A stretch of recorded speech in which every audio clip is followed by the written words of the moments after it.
Baik, selamat pagi Bapak Ibu pengampu mata kuliah Arsitektur Dunia dan teman-teman sekalian. Pada kesempatan kali ini, kami dari kelompok 2 dari kelas A1 akan mempresentasikan materi mengenai arsitektur klasik. Sebelum kami masuk ke materi, ada baiknya kami memperkenalkan anggota kelompok kami. Saya sendiri, Niputumi Lestari dengan nomor NIM akhir 018. Selanjutnya ada Nimade Geta Harum Prabaswari dengan nomor NIM akhir 028. Lalu ada Sang Made Aci Pramana Putra dengan nomor NIM akhir 036, ada Imade Windu Mulia Iswara dengan nomor NIM akhir 037, ada Imade Trisnu Herlangga dengan nomor NIM akhir 042, dan yang terakhir ada Maria Gorsela Bude dengan nomor NIM akhir 045. Next. Pada materi kali ini, saya akan menjelaskan 4 buah poin. Yang pertama, yaitu definisi arsitektur klasik. Yang kedua, konsep dasar perwujudan arsitektur klasik barat. Yang ketiga, ada karakteristik dan perkembangan serta keunggulan dengan konteks sosial kemasyarakatannya. Dan yang terakhir, yang keempat, yaitu arsitektur klasik meliputi arsitektur Yunani, Romawi, Kristen awal, dan arsitektur Byzantine. Selanjutnya, materi yang pertama akan saya bawakan sendiri mengenai definisi arsitektur klasik. Arsitektur klasik merupakan ungkapan dan gambaran perjalanan sejarah arsitektur Eropa yang secara khusus menunjuk pada karya-karya arsitektur yang bernilai tinggi dan first class.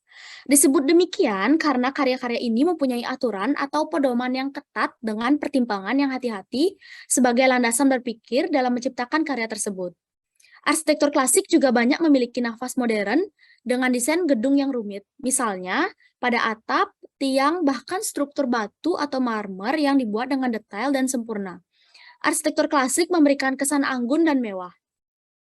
Arsitektur klasik dibangun dengan 3 tujuan. Yang pertama yaitu dengan rumah tinggal.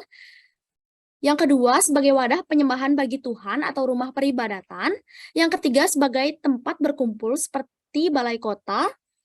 Untuk alasan kedua dan ketiga inilah bangunan dengan gaya klasik dibuat sedetail dan seindah mungkin dengan memberi ornamen yang rumit. Next. Selanjutnya, sejarah arsitektur klasik. Arsitektur klasik dibangun pada abad ke-5 sebelum Masehi di Yunani dan sekitar abad ke-3 Masehi di Roma. Gayanya telah dihidupkan kembali berkali-kali selama bertahun-tahun. Selama Renaissance Italia, para arsitek bekerja untuk memulihkan arsitektur Romawi klasik. Berabad-abad kemudian di Eropa, penggalian di Pompei menghidupkan kembali arsitektur Yunani kuno. Gaya arsitektur yang sesuai kemudian dikenal dengan sebagai kebangkitan Yunani. Arsitektur ini sangat berfokus pada proporsi dan integritas struktural cita-cita Yunani. Next. Selanjutnya ada ciri-ciri arsitektur klasik. Secara umum, ciri dari arsitektur klasik adalah sebagai berikut. Yang pertama, memiliki banyak sekali ornamen atau hiasan hampir di setiap sudut ruangan. Yang kedua, ada penggunaan kolom dan balok sebagai elemen utama. Selanjutnya ada biasanya berupa bangunan yang besar dan megah dengan waktu pengerjaan yang cukup lama dikarenakan sedikitnya jumlah pekerja. Selanjutnya, ada memanfaatkan efek distorsi mata untuk menciptakan kemegahan dan keindahan bangunan-bangunan utamanya. Bahan utama menggunakan bahan yang langsung diambil dari alam. Dan yang terakhir, cirinya yaitu setiap bangunan pada arsitektur Yunani kuno adalah bagian integral dari seluruh struktur keseluruhan, karena peninggalannya walau tidak sempurna dapat direkonstruksi menjadi suatu bangunan yang sebenarnya. Menurut Hemingway di 2003. Next. Materi selanjutnya akan dilanjutkan oleh teman saya. Terima kasih.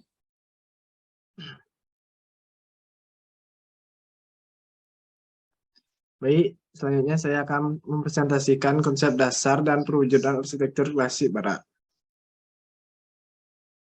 Arsitektur klasik barat menghargai konsep-konsep seperti keberanian, kerendahan hati, dan kecerdasan. Nilai ini membantu menentukan komponen individu yang dapat ditemukan dalam beberapa gaya arsitektur klasik. Yang pertama, ada simetri dan proporsi. Bangunan klasik biasanya simetri dan memiliki elemen seperti kolom dan jendela yang berjarak sama. Yang kedua, kolom dengan gaya atau urutan tertentu. Tatanan klasik ini dapat berupa dori, Ionik, atau Corinthian. Untuk arsitektur Yunani, bangsa Romawi juga memiliki orde Tuscan dan composite. Teras depan diatapi pendemen. Banyak rumah dan bangunan memiliki teras depan setinggi penuh yang dipasang dengan pendemen klasik di bagian atasnya. Pintu biasanya diposisikan di tengah rumah. Yang keempat ada bangunan tahan lama. Arsitektur klasik memadukan material seperti marmer, beton, dan batu bata. Yang kelima ada motif desain klasik. Rumah seringkali memiliki cetakan gigi, atap miring, sedang, atap kotak, pintu dekoratif mengelilingi, dan pendimen patah di atas pintu masuk. Dan yang terakhir ada jendela persegi panjang. Jendela seringkali digantung ganda dan menyertakan berbagai konfigurasi jendela simetris. Selanjutnya akan dipresentasikan oleh teman saya.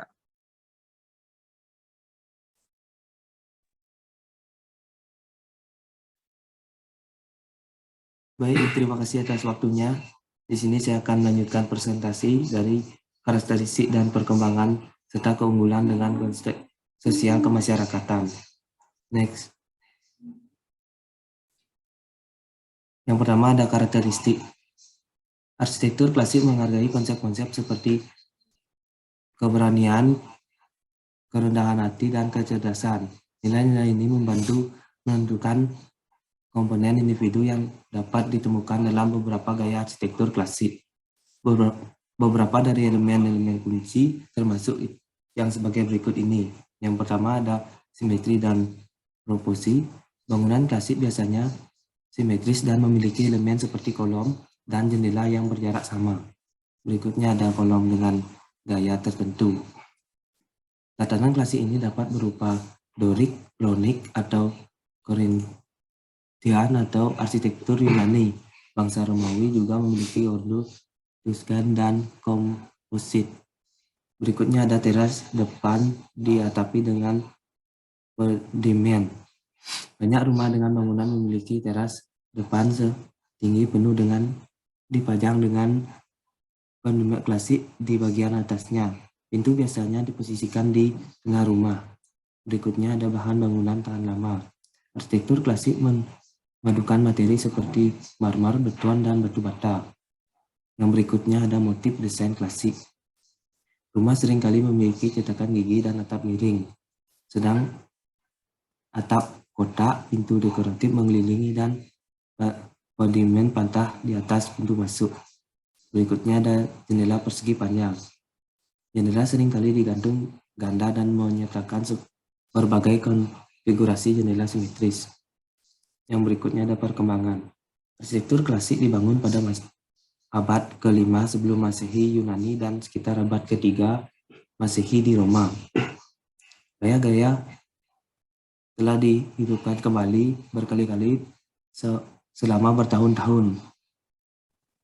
Selama Renaissance Italia, para arsitek bekerja untuk memulihkan arsitektur Romawi klasik. Berabad-abad kemudian di Eropa, penggalian di Bumi mengaruhi kembali arsitektur Yunani kuno. Gaya arsitektur yang sesuai kemudian dikenal sebagai kebangkitan Yunani.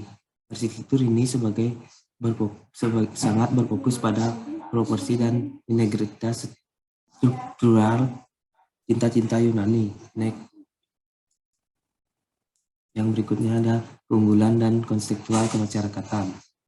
Keunggulan bangunan arsitektur pada zaman klasik ini yaitu bangunan yang masif atau besar yang dapat menampung banyak masyarakat untuk berkumpul, berdiskusi, dan bermusyawarah. Selain itu, keunggulan dari bangunan arsitektur ini adalah memiliki langit-langit yang tinggi untuk sirkulasi dan membuat kesan luas. Pada zaman ini juga terdapat bangunan untuk pemerintahan dan pertahanan.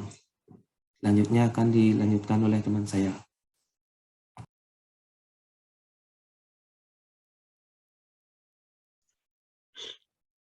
Baik, di sini saya akan menjelaskan arsitektur klasik yang meliputi arsitektur Yunani, Romawi, Kristen awal, arsitektur Byzantine. Next. bagian-bagian arsitektur klasik. Yang pertama ada arsitektur Yunani, berikutnya ada arsitektur Romawi, arsitektur Kristen awal, dan yang terakhir ada arsitektur Byzantium.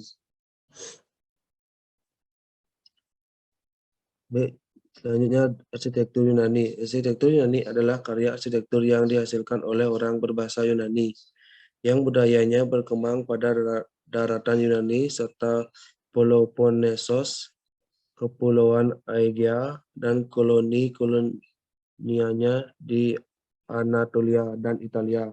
Sepanjang suatu periode berasal ca. 900 sebelum Masehi hingga abad ke-1 Masehi, yang mana karya-karya arsitektural paling awal yang masih terlestarikan berasal dari lebih kurang tahun 600 sebelum Masehi.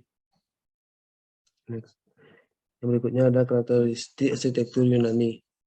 Menggunakan struktur dinding masif dengan material batu alam yang dipotong persegi dan ditumpuk. Yang selanjutnya, penggunaan struktur tumpuk juga pada kolom di luar bangunan. Di atas kolom terdapat balok horizontal penyangga atap yang disebut entablatur.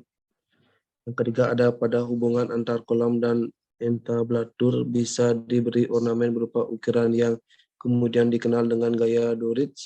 Pada masa Romawi, gaya kolom ini dikembangkan lagi menjadi Ionik dan Korintian. Struktur utama penyangga atap juga tersusun dari batu dan disebut pediment, ditopang oleh entablatur. Yang keempat, adanya daratan kolom di luar dinding bangunan. Selain mencitrakan kesan megah secara visual, hal ini berhubungan dengan kepercayaan masyarakat Yunani yang sangat sensitif terhadap alam. Nah, yang terakhir ada selalu berusaha dekat dengan alam, dan kuil pun dibuat seolah-olah terbuka dan tidak masif. Next. Lagam arsitektur Yunani.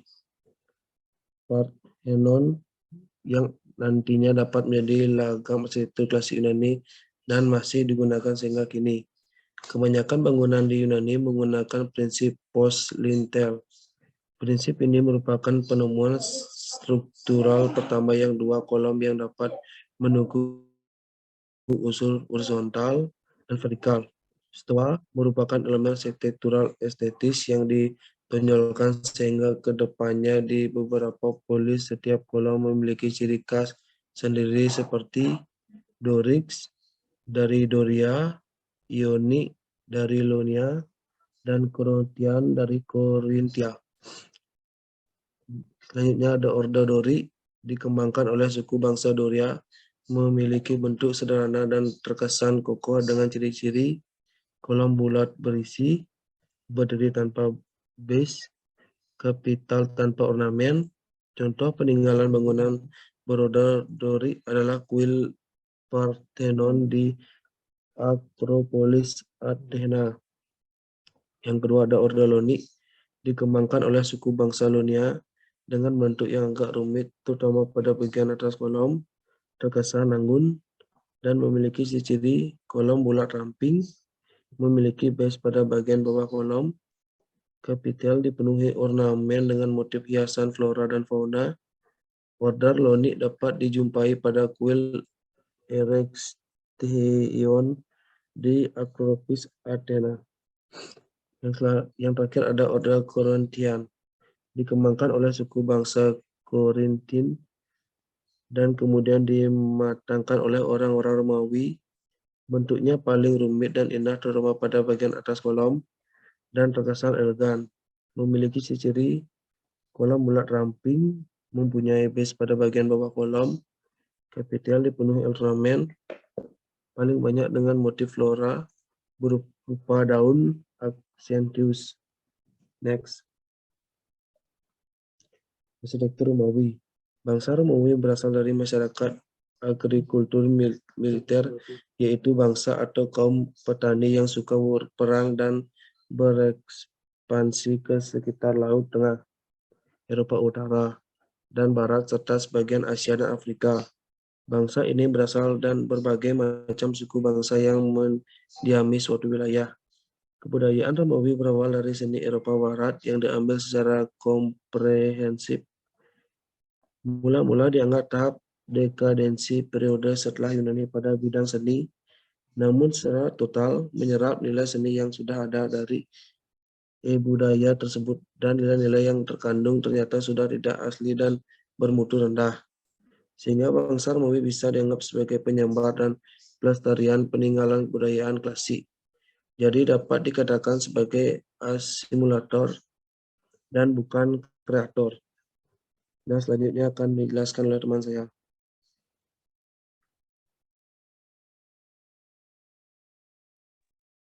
Baik, selanjutnya adalah karakteristik arsitektur Romawi. Yang pertama yaitu adalah kemampuan dalam teknologi bangunan lebih maju daripada bangsa Yunani. Yang kedua ada penafsiran terhadap makna kehidupan dari segi fungsi dan sistem struktur sosial sangat kompleks.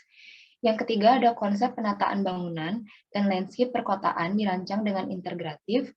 Yang keempat, konsep rancangan menekankan pada pengertian bahwa ruang merupakan media ekspresi arsitektural pada skala kota dan interior.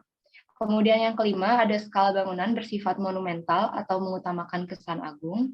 Dan yang keenam, ada bentuk arsitektur mengesankan keanggunan formal yang berorientasi briokratik, tersusun secara sistematik, praktis, dan variatif dalam langgam. Kemudian ada langgam arsitektur Romawi. Yang pertama yaitu memanfaatkan kosa klasik Yunani sebagai motif dekorasi, bukan elemen dasar yang mengungkap karakter ideal secara utuh. Yang kedua ada superimposisi atau menghubungkan order klasik yang diatur dalam posisi saling tumpang tindih untuk satu tingkatan yang berbeda. Berbagai langgam untuk mencapai suatu totalitas sistem yang dinamis dan bentuk simbolik yang baru. Kemudian yang ketiga ada dinding sebagai bidang penerus, diperkuat dengan pembagian bidang, tekstur, elemen vertikal dan horizontal. Dan yang keempat ada konstruksi busur dan lengkung untuk gugus ruang yang kompleks. Next.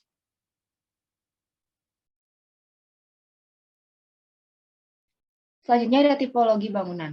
Yang pertama ada kuil, merupakan asimilasi yang berasal dari elemen-elemen arsitektur Yunani.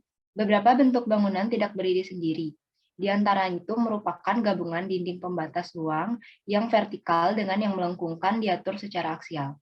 Yang kedua ada basilika, bangunan publik dengan sifat multifungsi, diantaranya dapat digunakan untuk bangunan administrasi, pengadilan, bermusyawarah, atau berkumpul dan tempat interaksi sosial masyarakat kota Roma. Yang ketiga ada teater, konsep ruangnya mengalami pergeseran orientasi yang bukan lagi dengan setting panorama alamiah, tetapi lebih memfokuskan pada pertunjukan tersebut. Akibatnya kesan ruang dalam terasa lebih kuat, terutama dengan membuat tempat duduk yang curam. Yang keempat ada amphitheater hippodrome circus, yaitu berkembang akibat popularitas olahraga atletik, lomba kereta, pertarungan gladiator melawan hewan buas. Bangunan ini berdiri di atas tanah yang datar dan berbentuk elips dengan daya tampung untuk kurang lebih 700 orang. Yang kelima ada Roman bath, tempat pemandian atau kolam yang mirip dengan pemandian Turki atau mandi panas, bilas, mandi, spa berenang di air dingin, dan digunakan juga sebagai tempat perkumpulan anggota klub social center. Yang keenam ada spalato, yaitu rumah tinggal para pemimpin yang menampilkan karakter simetris dan bernuansa muter kekaisaran. Makna yang ditampilkan menunjukkan peran kaisar sebagai kosmokreator atau kekuatan yang menguasai dunia. Yang ketujuh ada forum, yaitu merupakan unit spatial yang terbuka, umumnya berbentuk 4 persegi panjang yang direncanakan untuk kenyamanan dan menikmati urutan persepsi visual dan vista. Yang kedelapan itu ada villa, yaitu rumah berbentuk atrium atau ruang yang terpusat dan pada bagian atasnya terbuka.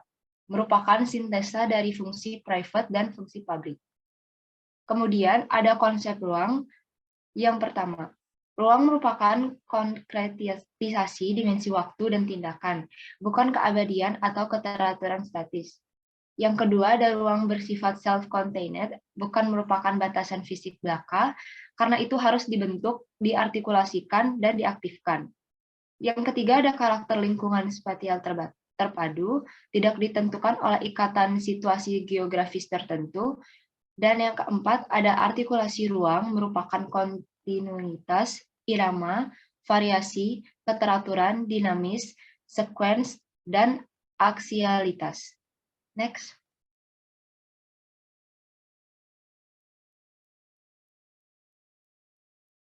Selanjutnya ada arsitektur Kristen awal. Kristen awal pada abad 3-7, seni pada masa ini merupakan kelanjutan dari seni rupa kuno, Romawi, dan Byzantium. Pada awalnya, Kristen menolak adanya penggambaran pola-pola dekoratif yang menggambarkan hal-hal yang bersifat agamis dan spiritual.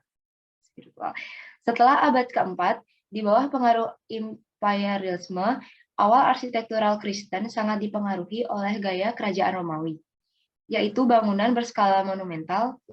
Gedung-gedung gereja dibagi menjadi dua tipe, hal yang berbentuk longitudinal, bangunan terpusat mausoleum atau tempat pembaptisan.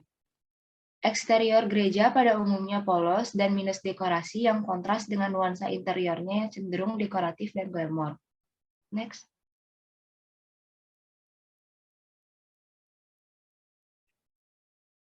Next. Yang pertama ada karakteristik arsitektural Kristen awal. Yang pertama, temboknya tebal, bangunannya tidak terlalu tinggi, atapnya melengkung membentuk kubah setengah lingkaran, ruang-ruangnya gelap, dan pada dindingnya ada sedikit ukiran berupa gambar-gambar binatang, gambar dedaunan, malaikat, dan orang-orang suci. Yang kedua ada ukiran gaya fresko yang sangat sederhana. Yang ketiga ada pilar-pilarnya yang sangat besar. Yang keempat, bentuk-bentuk denahnya sangat terikat oleh dalil-dalil yang sistematik, yaitu bentuk simetris, jelas, dan teratur dengan teknik konstruksi yang bersahaja. Dan yang terakhir ada arsitektur ditangani dengan menggunakan daya nalar atau pikiran yang rasional. Selanjutnya ada tipologi bangunan. Yang pertama, skilka merupakan cikal bakal gereja yang mempunyai denah panjang. Basilika Kristen dibuat berdasarkan Basilika Romawi yang juga berfungsi sebagai tempat pertemuan. Namun ada juga yang mengatakan bahwa prinsip dasar Basilika Kristen adalah rumah tinggal Romawi yang memiliki atrium di bagian tengahnya dan dikombinasikan dengan gaya susunan gedung pertemuan. Yang kedua ada tempat pembaptisan adalah bagian dari sebuah gereja kapel yang dapat digunakan khusus untuk acara pembaptisan. Yang ketiga ada mausoleum atau makam di atas tanah. Next.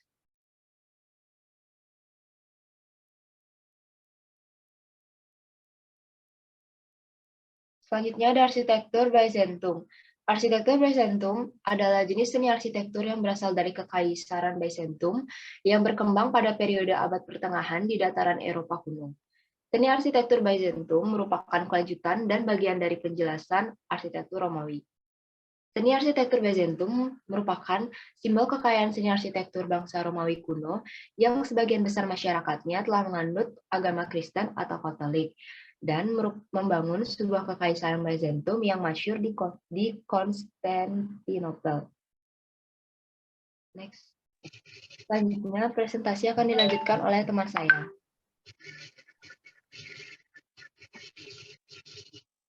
Karakteristik arsitektur Byzantium. Rumah berbentuk silik.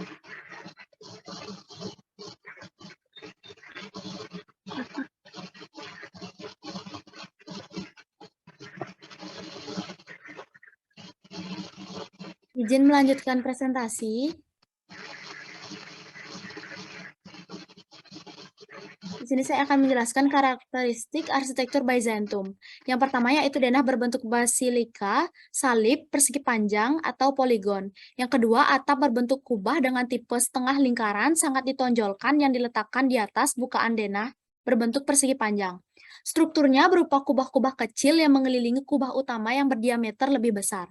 Yang ketiga, ada struktur atap yang berbentuk kubah berdiameter besar dan ditutup dengan lapisan timah. Yang keempat, ada bahan bangunan utama adalah batu bata cetak, beton, batuan kapur. Yang kelima, ada struktur dinding berupa susunan bata, disusun dengan pola dekoratif dan dilapisi dengan plesteran mortar. Yang keenam, eksterior bangunan terlihat cukup sederhana, datar, dengan jendela yang kecil dan berteralis. Yang ketujuh, ada interior bangunan dipenuhi dengan dekorasi dan lukisan mozaik dengan beragam warna. Yang kedelapan, ada kolom-kolom konstruktif dengan kepala tiang bergaya Korintia. Yang kesembilan, ada kolom atau pilar bangunan memiliki banyak dekorasi ornamen dengan teknik ukiran seni relief yang berciri khas Kekaisaran Romawi Timur. Kolom Byzantium merupakan ciri khas yang membedakan dengan seni arsitektur Romawi klasik. Yang terakhir atau yang ke-10 yaitu ditemukan banyak lengkungan pada pintu ruangan maupun dekorasi antar pilar atau kolom. Next. Sekian presentasi dari kami. Apabila ada kesalahan kata maupun penulisan pada presentasi kami, mohon dimaafkan. Sekian dan terima kasih.